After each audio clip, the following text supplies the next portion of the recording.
ಲೋಕಸಭಾ ಮತದಾನ ಹಿನ್ನೆಲೆ ಟಿಕೆಟ್ ದರ ದುಪ್ಪಟ್ಟಾಗಿದೆ. 800 ಇದ್ದಂತ ಟಿಕೆಟ್ಗಳನ್ನು 1200 ರೂಪಾಯಿಗೆ ದಿಢೀರ್ ಅಂತ ಏರಿಕೆ ಮಾಡಲಾಗಿದೆ. ಹಾಸನ, ಮೈಸೂರು ಸೇರಿ ವಿವಿಧ ಭಾಗಗಳ ಟಿಕೆಟ್ ಈಗ ದುಪ್ಪಟ್ಟಾಗಿರೋದು. ಲೋಕಸಭಾ ಚುನಾವಣೆಯ ಮತದಾನಕ್ಕೆ ಸಾಕಷ್ಟು ಮಂದಿ ಹೋಗ್ತಾರೆ. ಆದರೆ ಇದೇ ಸಂದರ್ಭದಲ್ಲಿ ಖಾಸಗಿ ಬಸ್ನ ಮಾಲೀಕರು ಈ ಸಂದರ್ಭದ ಅವಕಾಶವನ್ನ ಒಂದು ರೀತಿಯಾಗಿ ಬೇರೆ ರೀತಿ ಬಳಸ್ಕೊಳ್ತಾ ಇದ್ದಾರೆ. 800 ಇದ್ದಂತಹ ಟಿಕೆಟ್ನ ರೇಟ್ ಈಗ 1200 ರೂಪಾಯಿ ಆಗಿದೆ. ಹಾಸನ, ಮೈಸೂರು ಸೇರಿ ವಿವಿಧ ಭಾಗಗಳಿಗೆ ಬೆಂಗಳೂರಿನಿಂದ ಹೋಗುವಂತಹ ಬಸ್ಗಳಿಗೆ ಖಾಸಗಿ ಬಸ್ ಮಾಲೀಕರಿಂದ ಮತದಾರರಿಗೆ ಈಗ ಶಾಕ್.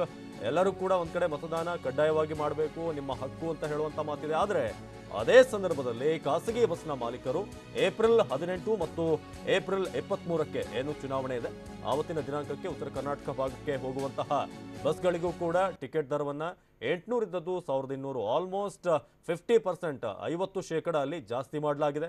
ಹಾಗಾಗಿ ದರವನ್ನ ಏರಿಸಬಾರದು ಅಂತ ಸಾರಿಗೆ ಇಲಾಖೆ ಆಯುಕ್ತರು ಕೂಡ ಇದರ ಬಗ್ಗೆ ಸ್ಪಷ್ಟವಾಗಿ ಸೂಚನೆ ಕೊಟ್ಟಿದ್ದಾರೆ. ಆದರೂ ಕೂಡ ಲೋಕಸಭೆ ಚುನಾವಣೆಗೆ ಜನ ಸಾಕಷ್ಟು ಮಂದಿ ಹೋಗೋರಿರ್ತಾರೆ ತಮ್ಮ ಹಕ್ಕನ್ನು ಚಲಾಯಿಸೋದಕ್ಕೆ.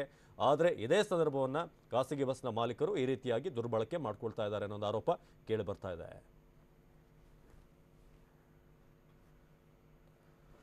ಮುತ್ತಪ್ಪ ಈ ಬಗ್ಗೆ ಹೆಚ್ಚಿನ ಮಾಹಿತಿಯನ್ನು ಕೊಡ್ತಾರೆ. ಮುತ್ತಪ್ಪ, ಇದೀಗ ಸಾರಿಗೆ ಇಲಾಖೆ ಸ್ಪಷ್ಟವಾಗಿ ತಿಳಿಸಿದೆ ಯಾವುದೇ ದರ ಹೆಚ್ಚಾಗಬಾರ್ದು ಅಂತ. ಆದರೂ ಕೂಡ ಏನಿದೆ ಅಂತ ಖಾಸಗಿ ಬಸ್ ಮಾಲೀಕರದು? ಅವಿನಾಶ್, ಪ್ರತಿ ಬಾರಿ ಕೂಡ ಇಂತಹ ಒಂದು ಸಂದರ್ಭಗಳಲ್ಲಿ ಖಾಸಗಿ ಮಾಲೀಕರು ಬಸ್ ದರವನ್ನ ಹೆಚ್ಚಿಗೆ ಮಾಡುವಂತಹ ಕೆಲಸವನ್ನ ಮಾಡ್ತಾರೆ.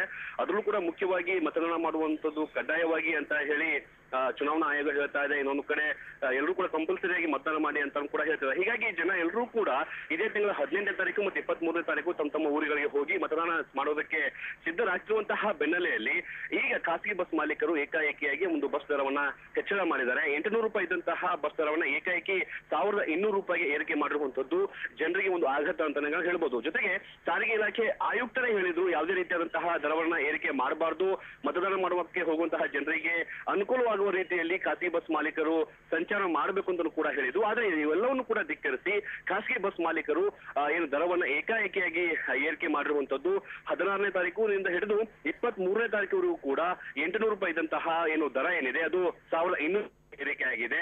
ಜೊತೆಗೆ ಬುಕಿಂಗ್ ಅಲ್ಲಿ ಕೂಡ ಈ ಒಂದು ರೇಟ್ ಅನ್ನ ಏರಿಕೆ ಮಾಡಿರುವಂತದ್ದು ನಿಜಕ್ಕೂ ಕೂಡ ಒಂದು ಆಘಾತಕಾರಿ ಸುದ್ದಿ. ಜೊತೆಗೆ ಈಗ ಆಯುಕ್ತರು ಜೊತೆಗೆ ಸಾರಿಗೆ ಇಲಾಖೆ ಅಧಿಕಾರಿಗಳು ಯಾವ ರೀತಿ ಮುಂದಿನ ಕ್ರಮವನ್ನು ಕೈ ಹೊತ್ತಾರೆ ಅನ್ನೋದು ಕೂಡ ಈಗ ಭಾರಿ ಕುತೂಹಲ ಕೆರಳಿಸುವಂತದ್ದು.